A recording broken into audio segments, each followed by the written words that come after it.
ازاي اقلل عصبيتي مع اولادي؟ اول حاجه، خدي قرار ان انت مش هتتعصبي ابدا النهارده. يعني ايه؟ يعني اعملي تهيئه نفسيه لنفسك.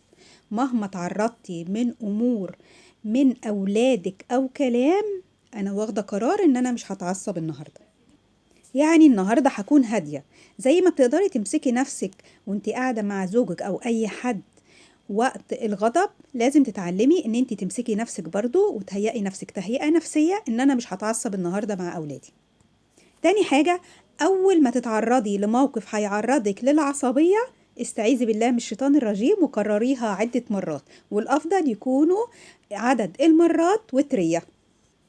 لو هتبدأي في العصبية على طول غيري وضعك، يعني لو واقفة اقعدي، لو قاعدة اقفي، اتمشي، روحي من أوضة لأوضة، ماسكة حاجة سيبيها، ايديكي فاضية اشغلي نفسك بأي حاجة. وده كله علشان تتحرري من السلبية اللي موجودة حواليكي وتكتسبي طاقة إيجابية بتغييرك من مكان لمكان أو من وضع لوضع.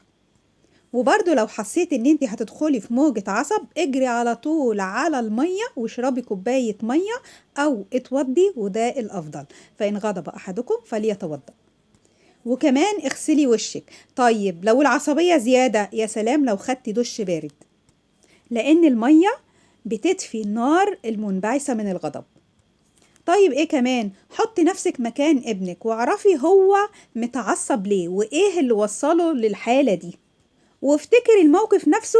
لما انت كنت في نفس سنه كنت برضه هتتعصبي نفس العصبية او اشد، يبقى لازم احنا ككبار نتحكم في العصبية دي، لأن ابنك الصغير مهما كان فهو ضعيف وبيعبر عن مشاعره بالغضب، لكن انت أكبر منه وأقوى منه بكتير، وبالتالي تعرفي تتحكمي في نفسك أكتر منه.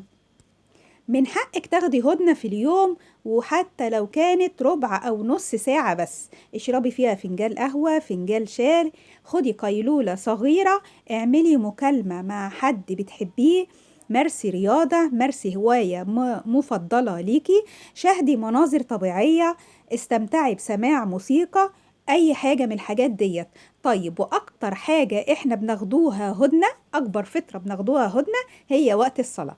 عشان كده من نعمة ربنا علينا ان احنا بناخده 5 مرات هدنة في اليوم، عشان نفصل بالصلاة عن اي غضب وعن اي مؤثرات خارجية. السجود بيسحب الشحنة السالبية والضغط المسيطر على الجهاز العصبي عن طريق الجاذبية. عشان كده الافضل ان احنا نطيل في السجود. مطلوب منك كمان او منك ان انت تحط نقاط اساسية لعملك اليومي، وكل ما تخلص نقطة من النقاط دي علم عليها واحمد ربنا انك انجزت شيء في يومك. خلي لأولادك مكان للعب والشخبطة والكتابة والأدوات اللعب اللي هو بيلعب بيها، علشان مش كل شوية هطلع والف في الشقة واقعد ألم في لعب والم في أدوات الأولاد وهيعصبوني أكتر وأكتر. وقبل المذاكرة مارسي معاهم أي نشاط أو أي لعبة، بحيث إن انتي وهو تغيروا طاقة مع بعض، وكمان يبدأ مذاكرته بنشاط. وانتي وسط العصبية اوعى تنسي تدريبات النفس. تدريب النفس اللي كلمتكوا عليه دي من التدريبات البسيطة جدا. اهم حاجة ان انا اخد شهيق من الانف، اريح، وبعد كده انزل الزفير من بقي بالراحة خالص، علشان أساعد على ضغط كمية من الأكسجين في المخ تساعدني على الهدوء والتركيز والانتباه وتعلي مقدرة عقلي الفكرية علشان يستوعب كل الضغوط اليومية.